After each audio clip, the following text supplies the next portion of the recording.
June 4th, news channels are on everywhere as the election results are out today. As this national event takes the spotlight, something weird is happening at the same time. Something that's being overshadowed by the elections. The NEET results are out. While this is routine for this time of the year, there's something strange about this. A tiny detail, 67 students have scored 720 on 720 on the paper. Last year, there were just 2. If you got a score of 687 in 2023, your rank would be 980, but this year, a 687 would land you all the way over here. It doesn't end here.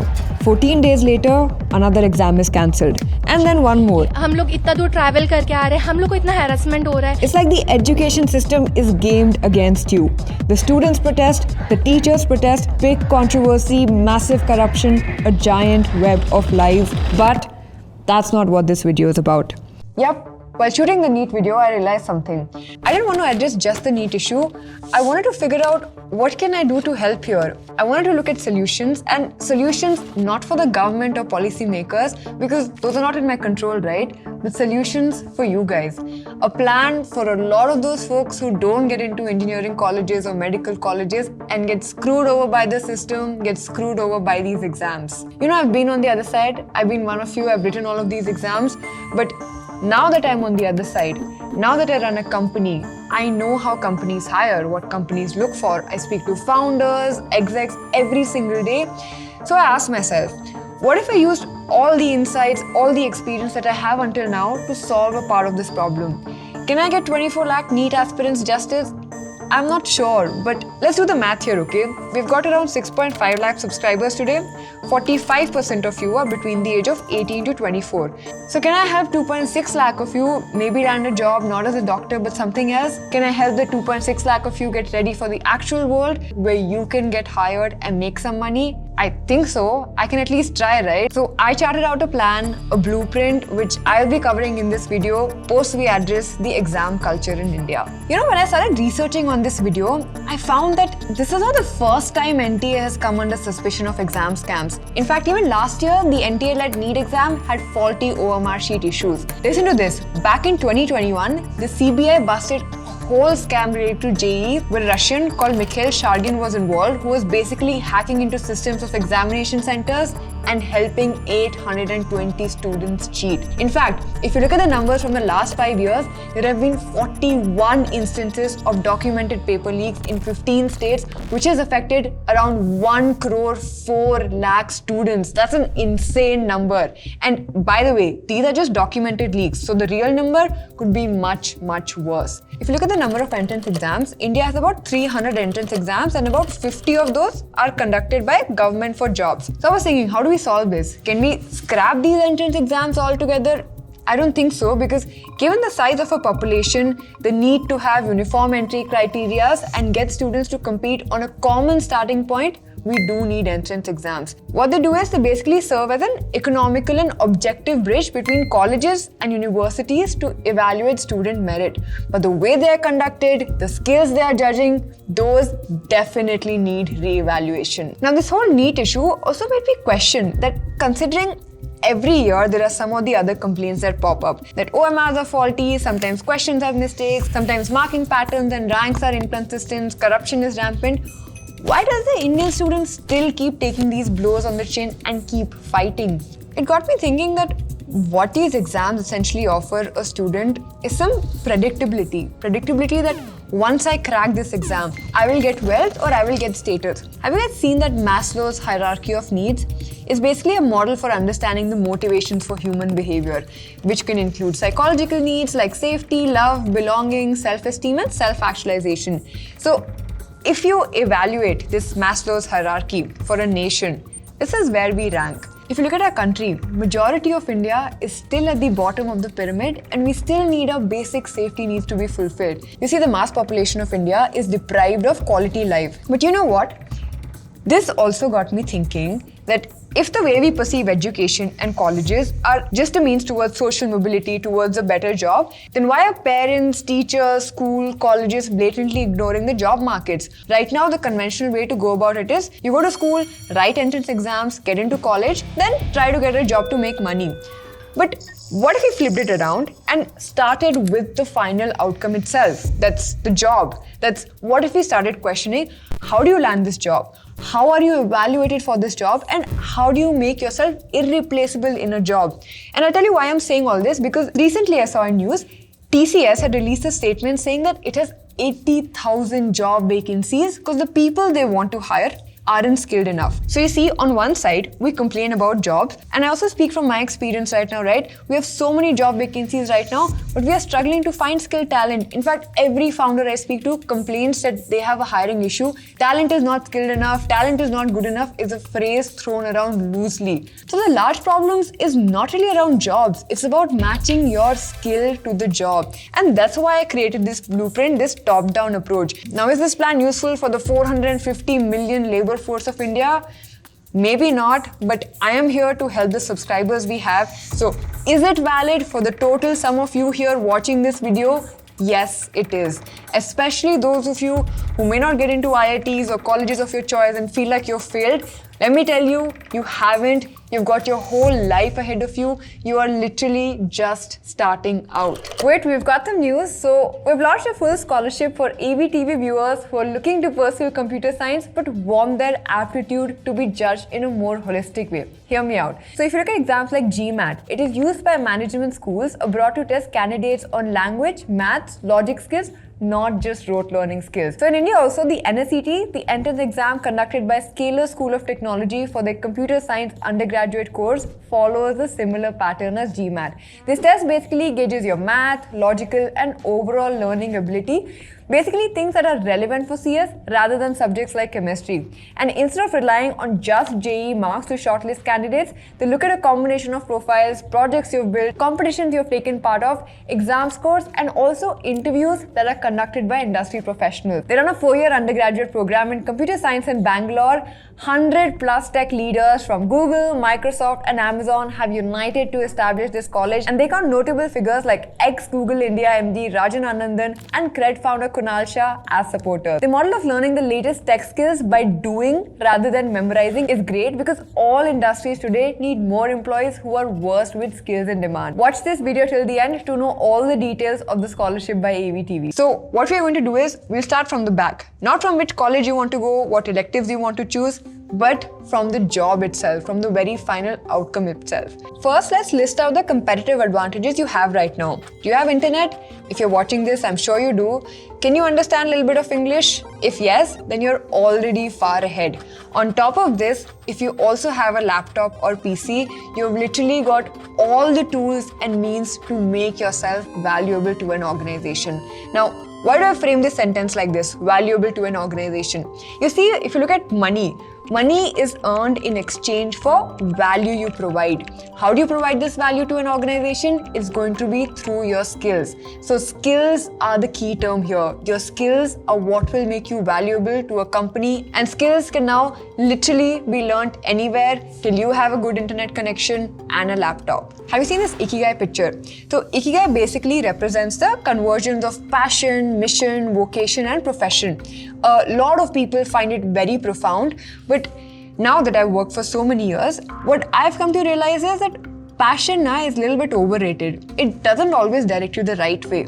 But if you can translate your passion into a skill that brings you an outcome, that is not overrated. That's when passion can turn into something useful. So maybe you identify as a creative person, or you're a problem solver, or you are the friend who always takes charge in a setting, or you're a good speaker. Whatever it is, I want you to identify what comes easy to you and find a skill that's tangential to it. If you aren't passionate about anything, great, because then you can jump to step 2 directly.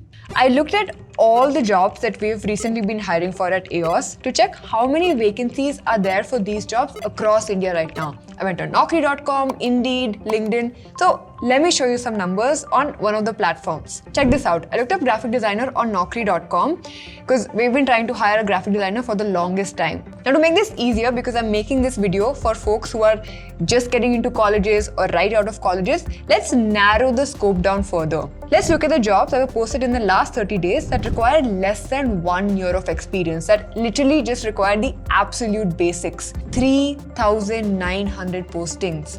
I did this for every role we've been hiring for. Video editor. There are close to 14,971 jobs right now and 3,476 posted in the last 1 month, plus 500 recruiters that we also have. So there are close to 4,000 jobs again available for you to grab. Full stack developer jobs, 3,840 jobs.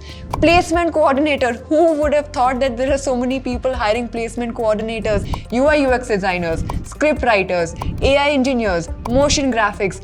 All of these have more than 3,000 job postings that were posted in the last 30 days, which require less than 1 year of experience. So for those of you who've been worried about jobs, here, there are literally so many jobs for you to grab, and I will tell you how to get them, okay? Again, in this video, I'm not telling you how to build a career, but I want to help you land your first job. And I'll also tell you why I'm so hell-bent on the job and skills part right after we go through all the 6 steps. Okay, now step 3. Let's say based on your interests, what you like, you have shortlisted 3 or 4 roles that you want to apply to in the next 1 year. What should we look at next? What we need to do now is we need to analyze the supply-demand economics of each role. That is, how many people do you think are applying for these jobs available? Now, this data is not available online anywhere, but I'll tell you why this is important. Let's say you're applying for a role for which 1,000 other candidates are also applying. Obviously, your chances are going to reduce. But if you're applying for a role where there are only like 10 other people you're competing with, competition decreases, and that's why you have higher chances of grabbing that job. And one more thing this helps with is, it makes you a more prized asset for the company because they can't replace you easily. There are not too many of you out there in the market. So you become more useful, your skills are more valuable, hence you need to analyze the supply demand for any role that you want to apply for. Now let's look at the next step. Once you have narrowed down a job based on the supply-demand economics and based on your interest, you need to analyze what are the skills required to land these jobs. You see, when most of these companies put out job postings, okay, they'll list down these plethora of lists that they want from a candidate. But when it comes to a fresher or somebody junior they want to hire, they literally only require 1 or 2 core skills from you that you will be doing repeatedly every single day at the organization. Now let's look at step 5. Once you have narrowed down the role, the skills you need, you just need to plan out how do you acquire these skills. Can they be acquired in less than few months? Most of them, yes. Either from an upskilling course or from YouTube or from your college itself. And you don't need to be the absolute best at this skill right now. What you need to do is, as soon as you pick up the skill, create a portfolio and some social media presence.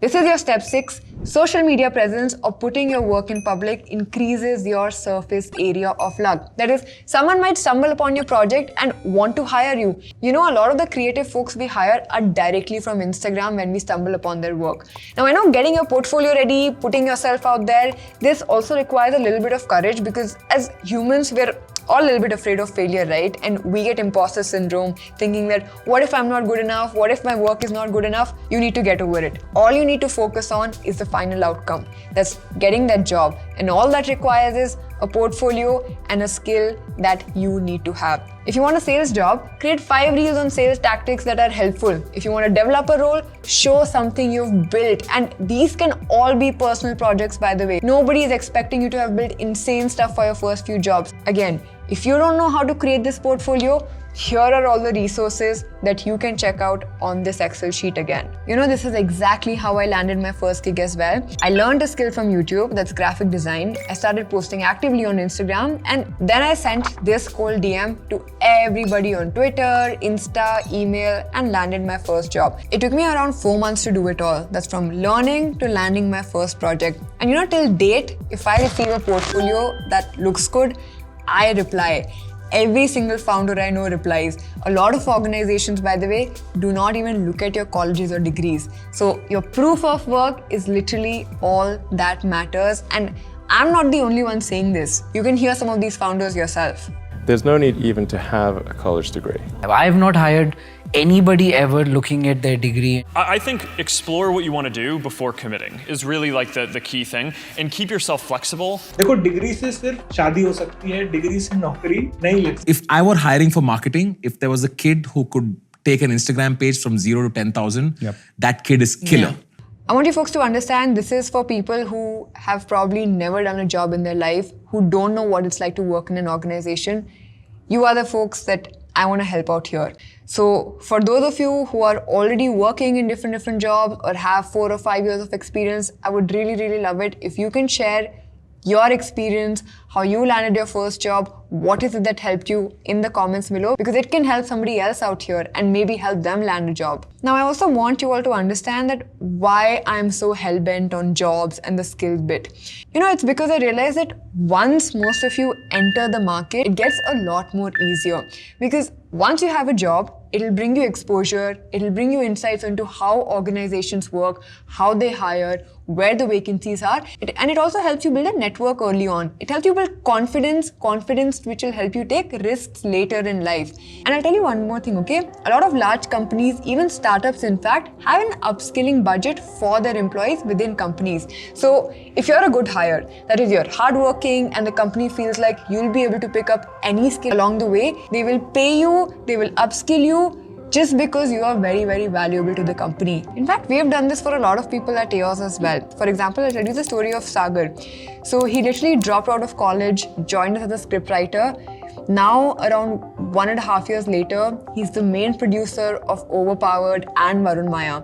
And not just him, we've got some people who joined us for the founder's office role, and now they're literally managing over 20-25 people. So you can start somewhere else in an organization, but your role can literally evolve into something else altogether if you are valuable to the company. All you need: internet, laptop, and your portfolio. That's all. I spoke to a lot of students while I was shooting this video, and a lot of them came with this problem saying that, you know, I've spent 3 or 4 years in college studying X, so I have to go and pursue some job which is related to X and X only, even when there's no demand for that X skill, even when they don't even have the actual skills. I literally tell this to every single one of them that look at the supply demand of the jobs, look where the tailwinds are, and don't fall prey to sunk cost fallacy. Sunk cost fallacy is basically nothing but our tendency to follow through on ideas that we've already invested time in. It's literally the worst trap, especially early on in your career. Don't be scared to experiment. It's okay if you have spent 4 years maybe learning engineering or something else, but you want to shift your career. Go try it out. Get that portfolio ready. It'll literally take you less than 6 months to land a new job. The second reason why I urge students to become skilled, look for jobs, is something called demographic dividend. If you don't know what that is, let me explain. So demographic dividend basically refers to the economic growth potential that can result from shift in country's age structure. Primarily when the working age population, that's between 15 to 64 years, is larger than the non-working age population, that's younger than 15 years and older than 64 years. So what this does is, this shift basically provides a boost to economic growth if the right social and economic policies are in place. You know, Japan was one of the first major economies to experience rapid growth because of changing population structure. And this is where India is also at right now. More than 65% of India is under the age of 35. Now the thing with this demographic dividend is that it's also cyclical. It's literally like Halley's Comet. So it appears only once in a while and presents a rare opportunity for economic growth. So that's why this right now is a pivotal moment for India. And this demographic dividend, by the way, is conditional on 3 factors. First is the general disparity in labor force participation. What that means is we need more women working and participating in labor force. Second is the usefulness and skill of the labor force. What that means is we need people to become skilled and have useful skills that can eventually get them jobs. Third is the rate at which jobs are created in different regions to accommodate the population growth in those regions. So we need to be creating more jobs where populations are higher. And this is exactly why I'm so hell-bent on jobs and skills. Now I know this is a very optimistic, ideal outcome I'm hoping for, but like I keep saying, we all need to try, we all need to do our parts, and this is also the reason why we do our video editing cohorts and are so big on upskilling. We want more people to get jobs and have a shot at social mobility. This is also why I support all the good educational institutions which come up, which are trying to get students ready for the future. Which is where I want to come back and talk about Scalar School of Technology and the full scholarship by AV. So the whole idea of Scalar School of Technology is to gain practical skills so that on day one, you're ready to deliver as an engineer. And as a part of their curriculum, they make students build more than 50 projects, which is pretty great. And honestly, this is what engineering colleges need to be offering to get an engineer job ready. As we mentioned, they've recently started a 4-year residential undergraduate program in Bangalore, and they are selecting a few talented students from across India for this. So, to support these engineers, I have launched a scholarship to fund 100% of the tuition fee for one student who gets selected for the college. All you need to do is register for the entrance exam called Scalar National Scholarship and Entrance Test and use this code while registering. There's also a video, by the way, on how to prepare for the test on their website. If you do well on the test and interview, you can get this scholarship, which AV will be personally funding. All the best. Now, I hope you guys learned something from the video today. For those of you who have already cracked your jobs, please do share your experiences in comments so we and others can learn from you. I'll see you in the next video. My name is Achina Maya, signing off here. Please don't forget to hit the subscribe button.